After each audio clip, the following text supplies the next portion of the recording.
Well, welcome everyone. We're very excited to be here with you again for another Breakout Leader Discussion. My name is Mary Axelson. I am the CEO and founder of Remax Consulting. We work with leaders and organizations to fuel growth, maximize their organization, and optimize their leadership.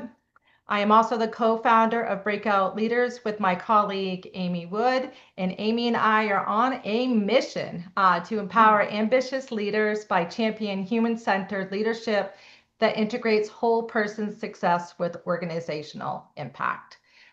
So we love having these conversations with you every month.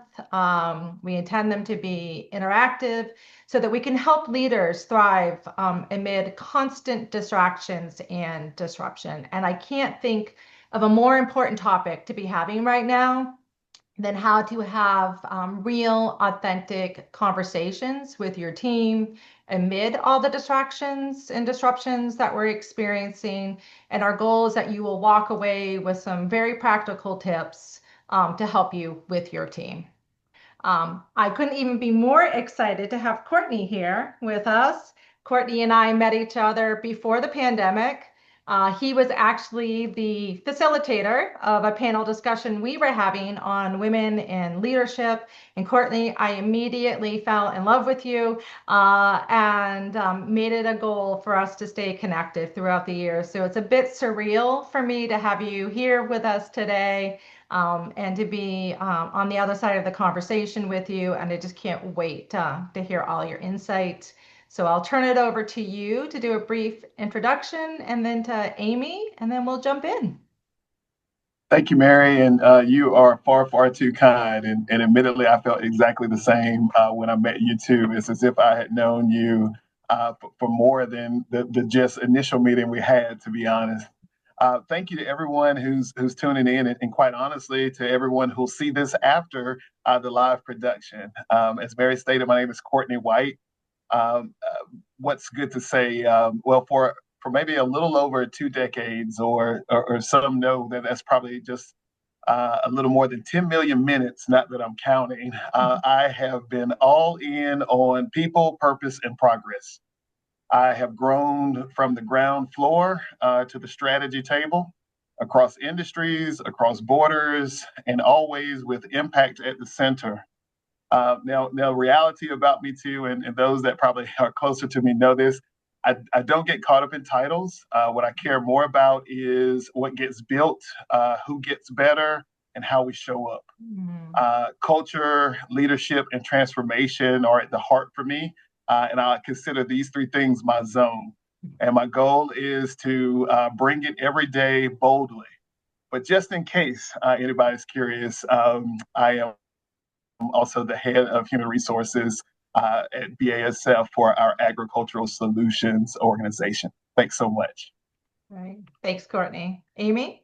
Yeah, so I just want to say I love communication. I am a psychologist, and I remember going to the Museum of Science and Industry with my family when I was about 10, and there's a whole wing on communication, and I was just fascinated and said, this is what I'm going to do with my career. So I majored in communications, then became a psychologist, and a huge part of being a psychologist is helping people communicate, and that's a huge part of what Mary and I do through Breakout Leaders. So I'm really particularly excited about today's discussion.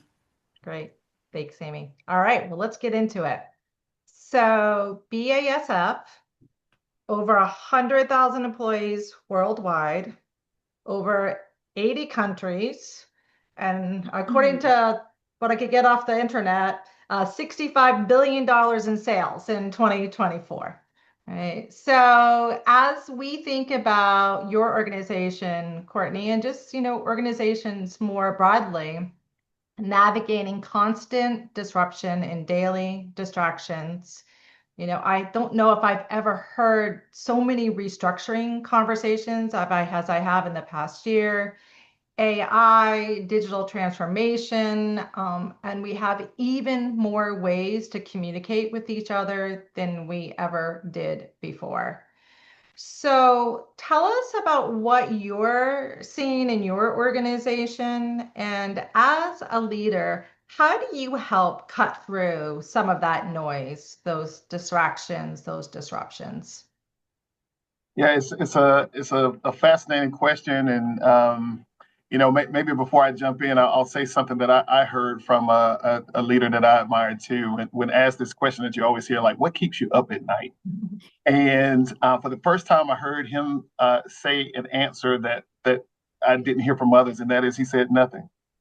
Mm, He said, because one thing we owe ourselves as leaders is to have a good night's sleep, because what happens during the day is always something that you need to have your energy, your focus, and your clarity. And it kind of reshaped the conversation for me a little bit. And so I try to think about that now too, because to your point, with the number of distractions in the environment, in the workplace, in the marketplace, et cetera, we've talked about for years the fact that change is constant. And mhm, so we won't be able to shift away from that more than likely. And so it becomes more of a behavioral type thing to me, because what I hear from many organizations, and we talk about it often in my current organization, is change fatigue. yes. And in my mind, it's that change fatigue isn't just about too much change, it's often about too little clarity. Uh, and Mm. this then leads to the notion that everything starts to feel urgent, right? We are always trying to take care of so many projects. And the reality at the end of that, Mary, is when everything feels urgent, it's hard to know what really feels important. Mhm, And so, what I've learned as a part of this is that as leaders, we need to really become editors and not amplifiers. So we talk a lot about what's mhm, going on, but I really think people are looking to us to help cut down and trim and focus a lot, cutting through the noise of what's happening to really spotlight what truly matters and what's going on. And so, what we continue to do in our organization is just that. Many of us have heard the phrase or the competency and capability around strategic prioritization, but that just isn't something that we should talk about. It's something that we actually have to put into practice. Of all the things going on, talking to those that we're connected to about listen, here are the three things that really matter. These are our must wins. There are a number of people over the years too where I know that we've done high volume of activities, but when you really take a look at it, do each one of those activities have the impact that you desire? Was it really necessary, or was it nice to do? And so, in practical, even when I think about my own team and organization, we were probably operating a little reactive for quite a period of time. And then we realized that sometimes you do have to call the time out, sit down, and articulate and draw out what are the must wins. And mhm, then taking those must wins and even breaking them up over to longer terms. And then coming to the reality that with that, what are the ways that we're going to manage ourselves? Meaning our ways of working, because the way to get through change fatigue is often through behavioral adaptation of what matters. And so we agree, if you're feeling this way, we need to call a timeout, come together and reprioritize, take things off the plate that probably are lower value, even though they feel like we need to get them done. And so, really focusing on strategic prioritization, keeping clarity in place has been a way to try to keep everybody feeling more focused. And the what's happened is this, where I'll end, and that is I saw something phenomenal start to take shape. And that is, people didn't seem as phased with the number of things going on when we started doing this over time. And we would sit down, and I would come in through the door and say, okay, listen, here are the three things, but we do have these other things that we need to keep our eye on. And nobody blinked. And so mm, I was trying to figure out, what's happening? Why is nobody blinking? And I think it's because they said, yeah, no, it's okay. They're because of the clarity that was in place, because they understood what was going on. They under what shifted was our response to it, our behaviors, and how we manage ourselves when this is going on. And that shift is what got us to the point that everybody, honestly, is just able to manage and navigate it better. So I look forward to replicating that and doing that more. And that would be my thing: create the clarity for everybody through the chaos. Thanks. Mhm. You know what Yeah. I love that you just did, Courtney? You went from priority to person. right? And so, big picture, this is what we care about as a company. But as a leader, I also care about you as a person. And so, I'm going to show up and be that editor that you talked about so that we're clear about those priorities so that you know where to focus. And don't stay distracted or don't get consumed by change fatigue because that is a real thing. So I love that. The word editor. You're probably one of the first Yes. person that I've heard say it that way. Mhm. So thank you so much for those tips. Thank Yeah. Yeah. you. Yeah. I love that Amy. idea of editing down and having greater clarity from that. And that I would look at more as, that's how we focus now. We can't get pulled away by what's amplified. We have to stop looking at, okay, it's amplified, therefore it's important. Hmm. Right. We have to look at, okay, what's really a priority here?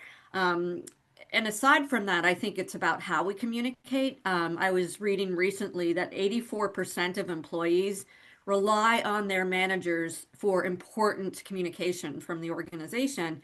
And yet, and Mary and I hear this all the time when we work with middle managers, and yet managers say they aren't equipped to communicate well. They don't know how to communicate. And often what we see too with the managers who do think they're communicating well, they may say, "Oh, I'm communicating," but their employees are saying, "No, you're not." So where is that disconnect? And do you have a couple of tips for managers and for all of us on with so many ways to communicate, why are we having this issue and how can we communicate better to get our message across? Thanks so much, Amy. My mind goes in a lot of directions here because I think you're right. Yeah. And actually, this is probably one of the most undervalued realities to me sometimes is exactly what you stated, that managers are the most trusted source of information. Now, Mhm. this is not to suggest that boards of companies and others are not important too, but sometimes I do think that people think that hierarchy is the dictator of no, this is where the message needs to come from. I do think we have to challenge that paradigm because, as you stated, with managers being proven the most trusted source and feeling unequipped, what we come to realize is that um, it's not about perfection in message, it's about presence. And it's Mm. about who am I closest to and connected to that I can also ask the follow up questions about what's going on, et cetera, because it's through the managers that you often get the communication with empathy and you get the context. And to me, when you get the empathy and the context, that beats the polished scripts all the time. And sometimes people feel like that's what they're getting too. And so, when you think about this in the practical environment of the world, et cetera, uh, two things that we've done in our environment that show up all the time. The first is to me to remind everybody that our managers are employees first.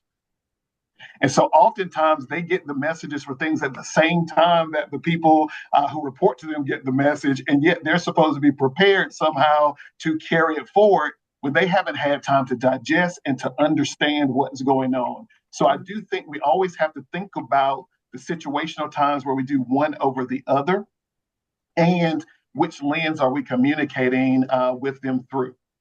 I also know that many managers dread having the follow up because they don't have all of the answers yet, which goes back to that feeling unequipped. So we've got to change that model to realize that we can slow down sometimes and make sure that they're prepared, but also help them understand why the timeline for communicating different things within a certain cadence and context is right too. And that then to me comes down to two, what I believe are simple habits. Mm. Mhm.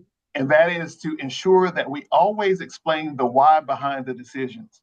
There are environments where people feel like, listen, I should just be able to tell everybody what needs to happen and it's okay. I would also say that we've evolved in many cases where it used to be okay, but it's also not okay as we have, more and more people who say, yeah, I get you want me to do X, but I don't understand the why. And so we have to explain the why. And then the second habit is to always ask in a genuine fashion, what questions do people have after you've explained it so that we are checking for understanding. The point is this at the end, people aren't always looking for the charisma of the moment, right? So the person that can get up there and motivate the crowd and make them feel really good about the change that's happening, that may be okay in a moment, but what they really want is clarity and care. And those two things to me trump anything else in communication that's going on. And we've got to practice that a lot more consistently. That would be my thought. Yeah, that's great, Courtney, because what you're also having me think about is the power of reflective listening. Yes. And, that when we take in information, we all have our own lens in which we're taking that information in. And a lot of times we make an assumption that we have that common understanding of what that information is, but we don't take the time to ask follow-up questions or to paraphrase and say, what I just heard you say, okay? And then that provides that opportunity of, yes, we're in the same place, we got it, we can go. Or no, there's a little bit of a misunderstanding, so let's spend a little time clarifying. The other thing that is really powerful about reflective listening is it's validating and it's affirming. And so the other person feels seen, valued, and heard when you take the time to do that reflective listening and ensuring that there's common understanding. So I really love that clarity and care tip that you just shared. I think to your point, Mary, the other thing that comes across, of course, connected to the care is the empathy with it. Mm-hmm. Sometimes I think people say, well, I gave people the opportunity to ask questions and nobody asked anything. Mm-hmm. I think sometimes people miss, like, there's a shock in the moment sometimes, depending upon what the change is and what's happening. We also know that we have different learning styles, as you stated. Some people are ready in the moment. Some people need a little bit more time to digest. And we have to have a world where both are okay and that we are allowing time for it to happen. And last but not least, where I tell many leaders, if you don't have the type of environment that allows people to be comfortable with asking questions, that also could be the challenge in the moment, because many have shared with me over the years how they fear asking questions because they don't want to be seen as the one who's not on board, the one who asks something silly, et cetera, when the reality is they are trying to move from a place of uncertainty to clarity. And no matter what comes up, we need to be okay with that.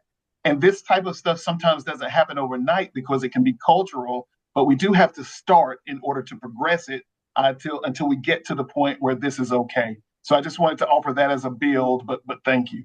Yeah, no, that's great. Thank you. And then the audience, we know that there's a lot of collective wisdom in the virtual room right now. So I put a question in the chat for you.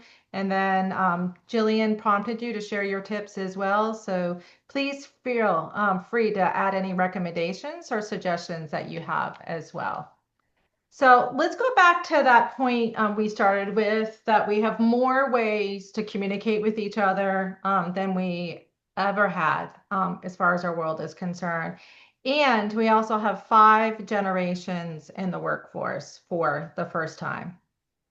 So Amy and I often get asked about, how to have certain types of conversations. What way should I have it? Should I have it on the phone? Should it be in person? Can we text? Can we send a message? So Courtney, with so many digital tools available to us, sometimes in-person conversations, we might even miss that we actually can do that, first of all. And then secondly, it may feel inconvenient or need. So can you share an example with us when you made the choice to invest in a face-to-face conversation and the impact that that had? Sorry, I smile because well, people will know too. I love virtual. I love the power that it creates, right? You can be around the world in a matter of minutes, but there are things where they can get lost in translation, to your point. And so in a world where I guess everything, sorry, maybe it's just me, but everything's pinging and ponging and then their posts, et cetera, real conversations can feel more rare than we would think. But the reality is they are still powerful. And face-to-face moments, proven through research, still continue to build trust faster than any other platform ever could. And sometimes the strategic move to me, as people think through it, is simply pulling up a chair. You just pull up a chair, let's have coffee, let's have tea, and let's talk about it. And so, for my example, that's what I would say. There was somebody whose behavioral patterns had changed. And, sometimes as you rush to it, you're like, oh, I've talked to this person a number of times. I have, said a number of things, but, it's just not coming. And so I need to move through with progressive discipline. And what I realized is, have I really had the discipline that I needed first, or am I rushing to judgment? So before making any real material move, you know what? Let's just sit down and have lunch. And basically, what that lunch revealed is that the person was dealing with really a family medical leave situation that they just hadn't gotten to the point that they were willing to talk about. And they needed that sit down, that heart to heart, in order to get them to a balanced place. And so, what needed to happen as a result is we adjusted their workload a bit. They bounced back with no issue. And honestly, I believe that conversation wasn't about saving a project or saving some of the things. It was about saving a person. And the power of that to me is more important than the rest of it at the end of the day. And so, as you stated, it's amazing that I don't know that we could have gotten there if we had only done that in a virtual context. And it's because of the other things we're always typically rushing to get to. But that would be at least one way it's happened. Mm-hmm. Yeah, that's great, Courtney. Yeah, that's Thank a you. So wonderful powerful. example, Courtney. And I'm wondering, I agree with you. Sometimes just pulling up a chair and having face-to-face in-person conversation can be so productive and helpful. But what if you can't do that? What if you have someone you need to talk to, but they're across the country or across the globe?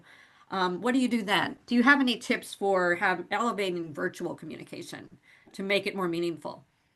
Look, Amy, thank you for the question because I think you're right. And I think one of the keys to leadership to me, too, is just recognizing the tools you have at your disposal. And it is very situational because you can't do what I just described in all cases, especially those of us that manage across a global matrix. And so with that, I guess I've come to the conclusion that whether we're talking about Zoom or Microsoft Teams, et cetera, that it's less about the tools, because I always hear people say, what's the perfect tool to use? It's more about the intentionality.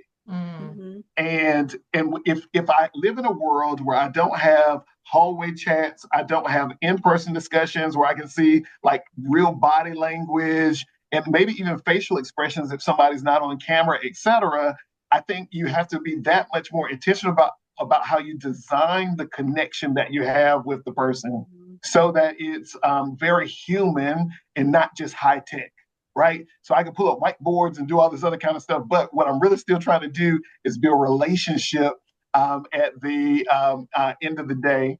And so when I think about leading the remote teams that I have and the remote team members I've had over the years, honestly, we spend intentional time really just talking about something that made you smile. I mean, it's something that's not about the work, but how are you doing as an individual? Or we come up with a question that builds connection. And sometimes, honestly, I may have had 10 minutes on the agenda for it and it takes 30 minutes, but it's okay. We'll rebound. But it changes the tone of what happens throughout the rest of the meeting. And over time, what you realize is that people show up more present, they show up more real. And then it leads to the conclusion that sometimes, culture is about the first 10 minutes you take in a meeting more than the rest of the check the box things that happen in the balance of it. And so that's what it comes down to me is intentionality when we're in the virtual communication. Yeah, I'm I love that. I'm smiling, Courtney, because I'm thinking about, so Courtney and I had a quick prep call, for this discussion, and we were starting a little later than we had anticipated. And so we jumped right into business and started talking about this conversation. And we forgot to say, "Hey, how are you? Haven't Yeah. talked to you in a while." And it was a really great moment for us because it gave us the opportunity to reflect upon sometimes how we have to adjust as leaders, that our natural style and orientation may be one way. Yeah, how we need to show up in that moment requires us to adjust so that we can take that more human approach that you just Mhm. described, Courtney. Mhm. Indeed. Yeah, and one more thing I want to say, Courtney, about what you just said about making virtual communication more meaningful. If we look back, before we had technology, we still communicated from afar in meaningful ways. Like think about sitting down and writing a really important letter to somebody where you took your time.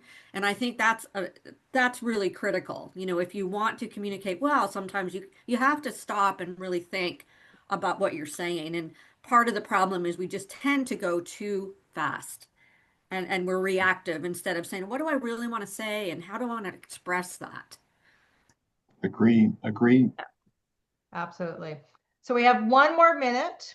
So, Courtney, if there was one thing that you want to leave our audience with, what would that be?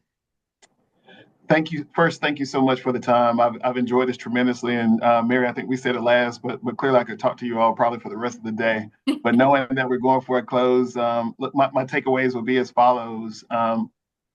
For everybody listening, clarity cuts through chaos. The goal for us is to simplify and prioritize what matters most. Let's remember that our managers are the message. So we got to equip them to translate, not just transmit. Mm, Connection is the strategy, and connection trumps it all, whether we're in person or virtual. And so, real conversations build trust and engagement.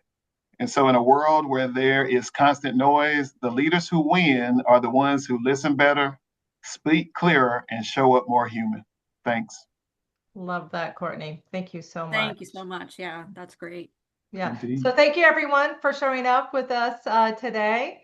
We hope this was helpful. Hope everyone has an amazing summer, and Amy and I will see you in September for our next Breakout Leaders discussion. Take Thank you, care. everybody. Take care.